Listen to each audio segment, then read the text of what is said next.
Good morning, everybody. This is State Treasurer Dale Falwell joining you remotely. I have this meeting and a couple of other legal matters going on at the same time. And thank you for letting me join you remotely. Thank you for joining the call. I'd like to call the meeting to order. This is the Supplemental Retirement Board of Trustees Audit Subcommittee meeting, February 22nd at 9 a.m. Tom, please call the roll. Or Treasurer, Jeff, go ahead. Treasurer Falwell. Yes. Steve Bain. Here. Here. Isabella Thomas. President. And Bob Shea is absent. And we have a quorum. Thank you. With that, will you please join me in our Pledge of Allegiance? I pledge allegiance to the flag of the United States of America, to the republic for which it stands, one nation under God, indivisible, with liberty and justice for all. This is the first quarter meeting of the full board. It will be scheduled for right after this at 9:15. If anyone wishes to make a public comment regarding the audit subcommittee meeting, please email Lisa. And thank Lisa and all the staff there who make this jump up on the table this morning. Please note that for transparency purposes, the meeting is being recorded and will be posted online with other board materials. We ask that if you're not speaking, please mute your phone. We'll be taking roll call by name and all votes unless there's an objection. Anybody makes a motion or second to a vote, motion will be considered a yes vote. Finally, any text or recorded communication between board members, even on personal phones, to the extent they concern this meeting, will be subject to public record. We have called the roll. We have an ethics awareness conflict of interest statement. Members, please take a moment to review the agenda. Does anyone have an actual potential or appearance of conflict of interest regarding matters that are before us? Hearing none, should a conflict arise during our meeting, please be sure to let me, the chair, know that. With that, we'll kick it off to Thomas Ray, initial presentation of the 2023 audit of our 401 and 457 plans. Thanks, Mr. Treasurer. Thomas Ray, partner, UHY. I'm happy to be here today. I'll be as brief as you allow, but I just want to point out that this is the kickoff. So the audit is the financial statement audit to the 401k, 457 plans has yet to commence, but I think we've got a planning or kickoff meeting this Friday. But this is actually an important meeting for me particularly because I get the opportunity before the audit starts to give a little bit of background about the audit, how we go about it, but most importantly for this meeting, from my perspective, is to get the perspective of the audit subcommittee, talk about any risks, any concerns that you may have, and then if they affect the financial statements particularly materially, then we would build in testing in that regard. So my agenda today, next slide, is really just a brief introduction of who UHY is, the scope of the engagement, the methodology, and then, as I mentioned, just a reminder of the fiduciary duties that the trustees have, and then that most important discussion of risks and any questions. Next slide. Again, just a UHY national firm, but most importantly, I run a team nationally that pretty much spends most of their billable hours working with large state retirement systems, defined benefit, defined contribution plans around the country. And again, happy to and proud to work with North Carolina plans. Next slide.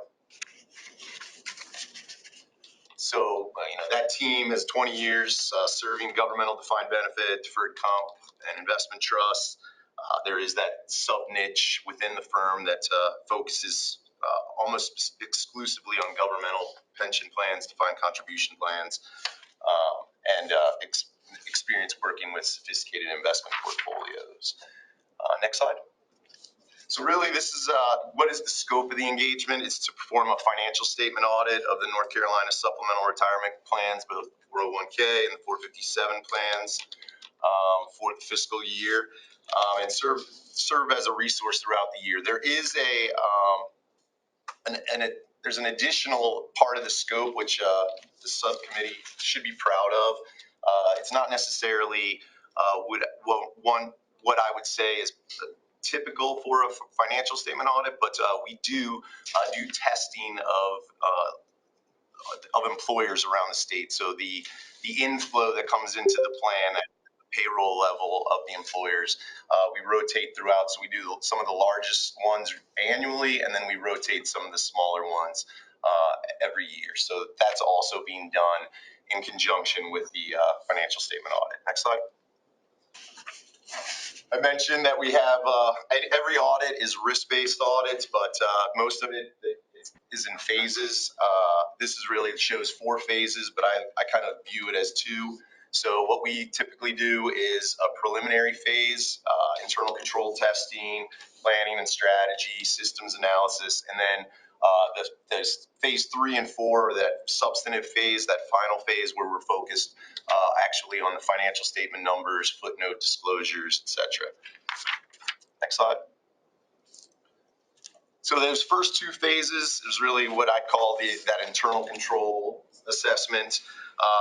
Just again, go over, get an understanding of all the key processes. Obviously, for these plans, there's external processes that we're looking for, both the Empower SOC 1 reports, their internal controls at Empower, and also your custodial bank.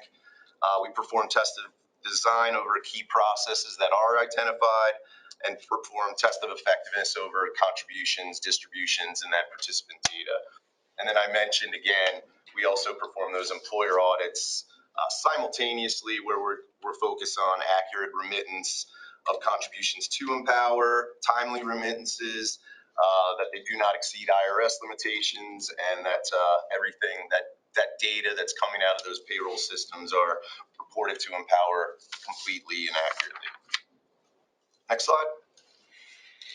So I mentioned that 3rd and 4th phase, or what I call the substantive phase. That's when we're actually focused on the financial statement numbers. When it comes to the investment portfolio, we're doing confirmations both with Empower back in New York and the various investment managers. We're doing valuation or price testing. Analytical procedures are performed over the investment and the interest income, and also the expenses. On the contribution side, again, we're confirming contributions in addition to that testing for those sampling for the employers. We're also confirming with all the largest employers to get a good percentage of the total contributions into the plan. Doing analytical procedures as well, and reconciling all those contributions using data analytics to the contributions that are reflected in the trial balance and ultimately the financial statements. Similarly, on the distributions or the outflows, analytical procedures using data analytics, and then reconciling all those distributions to the trial balance and the financial statements, and then analytical procedures over administrative expenses as well. The next couple slides are really just a reminder of fiduciary duties as subcommittee members and trustees.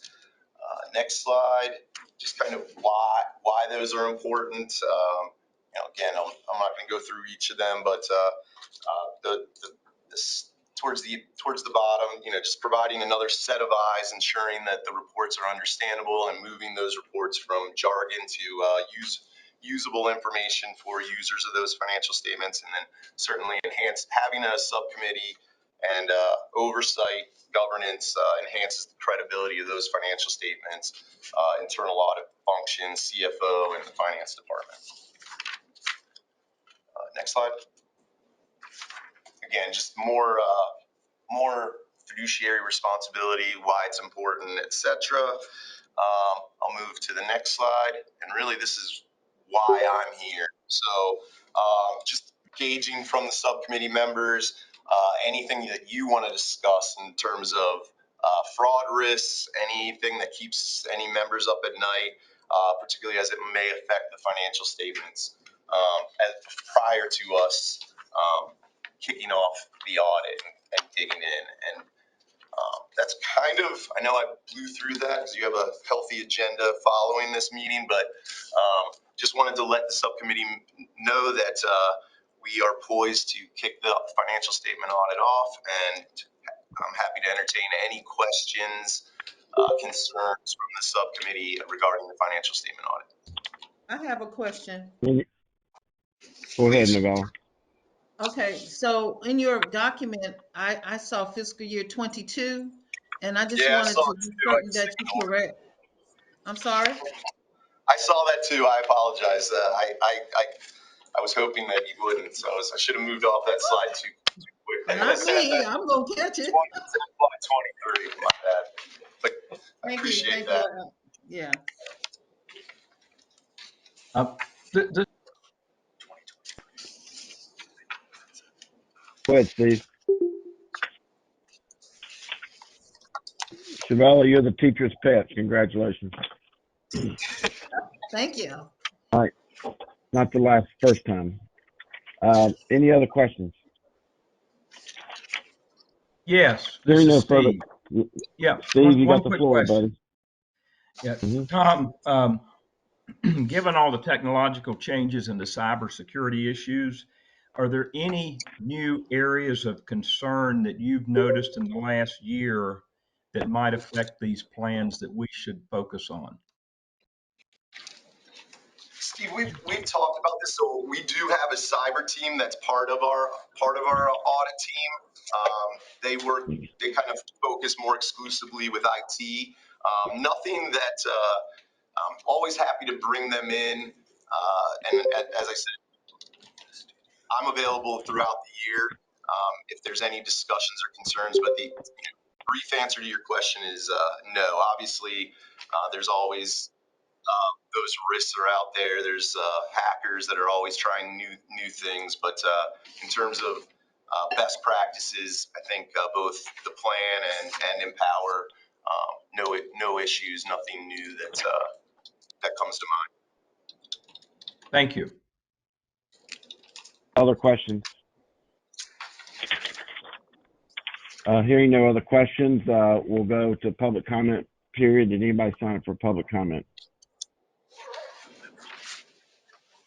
Hearing none, do I have a motion to adjourn the audit committee? So moved. Second, Thank you. Motion second being made. Any further discussion about adjournment? Hearing none, the Treasurer Falwell votes aye. No further business coming for the audit committee. I hereby adjourn the audit committee for February 22nd at 9 a.m. Thank you all for joining us.